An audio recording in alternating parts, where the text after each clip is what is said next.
Namaskar. Hello friends. We have been looking at Vairagya, dispassion, detachment. We will continue with it today and wrap it up.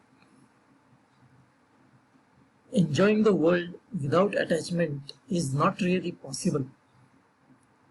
Some people believe that this world is a beautiful creation by God, and as such, we should celebrate it, enjoy it.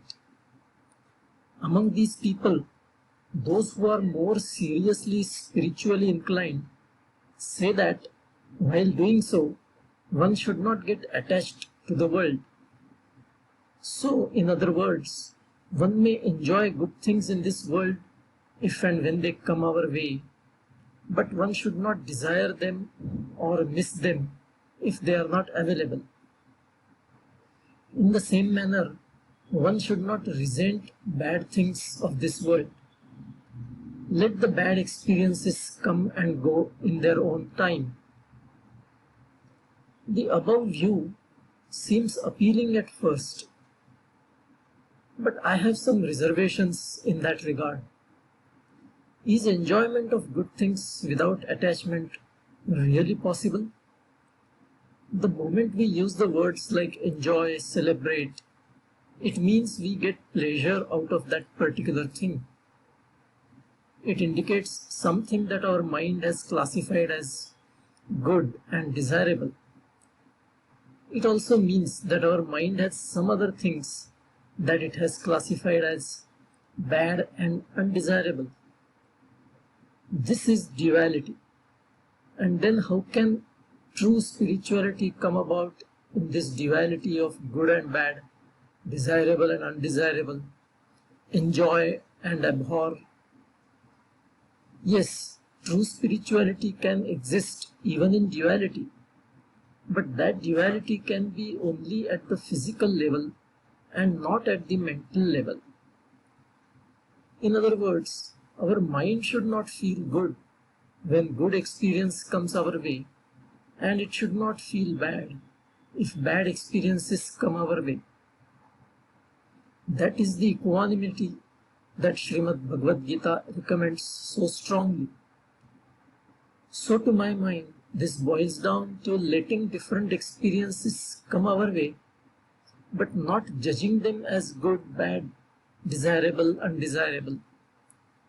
So in effect, we should be indifferent to this world, and hence the terms like enjoyment, celebration are not the right words if we value equanimity.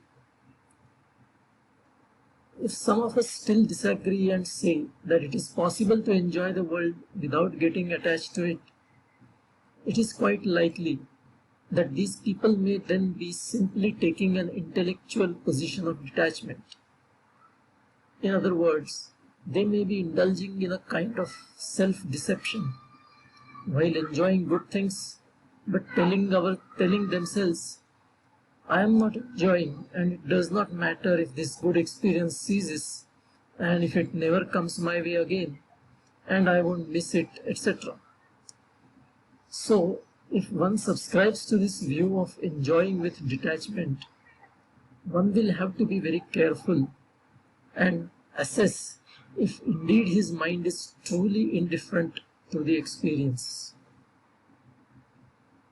Pains and pleasures out of the so-called good and bad experiences are like an oscillating pendulum. When it goes to the one end of pleasure, it also goes to the other end of pain. Take the example of chocolates. One who is not detached feels good when he eats chocolates, and at that time his mental state is at one extreme. But he also often craves for chocolates, and at those times his mental state is one of craving, which is at the other extreme.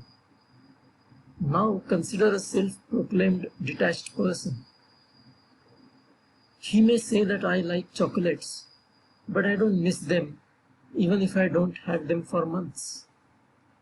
I don't crave for them ever. Does it indicate true equanimity? My view is probably not. The reason is that it indicates that the pendulum oscillates only between the central point and one extreme. It does not go to the other extreme. Is that kind of a phenomenon possible? No. Even if this example is considered inappropriate, it still means our mental state does move up and down, if only within a narrower range as compared to an attached person. But it still does not mean a total equanimity. A total equanimity means absolutely no movement of the mind. Like a lamp put inside a glass casing, wherein the flame is absolutely steady, since there is no air current inside. In Srimad Bhagavad Gita, Shri Krishna says that all sense experiences are binding in the sense that they are bound to create an impression on our mind. For example, if we eat sugar without knowing, it still tastes sweet.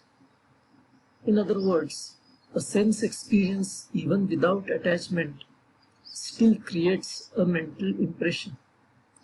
That is why Shri Krishna strongly advises that a yogi, that is self-realized person, should not let his indriyas, that is sense organs, come in contact with their respective vishayas, that is desirable objects.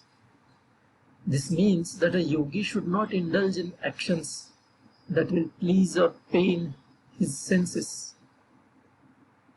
Indulging in a sense experience but not being attached to it is akin to trying to cross the river while still holding on to the bank. One is trying to detach from sense pleasures while still holding on to the sense experiences. Any action that causes one or more of our senses to perceive the relative experience is like fuel added to the fire. How can a fire get extinguished if fuel keeps getting added to it? Sage Vasishtha tells Shri Ram in Yoga Vasishtha that this world is utterly illusory and hence one should not judge it at all.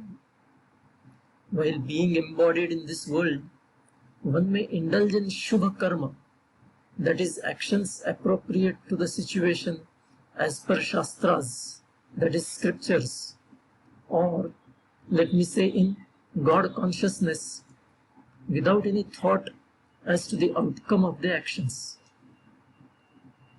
In other words, we are advised not to evaluate the world and the experiences in it. Be completely indifferent to it. The sense centers in our brain are the ones that classify and label sense experiences as pleasurable, desirable, painful, undesirable, or indifferent, etc. Our sense centers should attain that level of detachment where every experience is classified as indifferent. And that, to my mind, is Vairagya. It is one step ahead of simple detachment.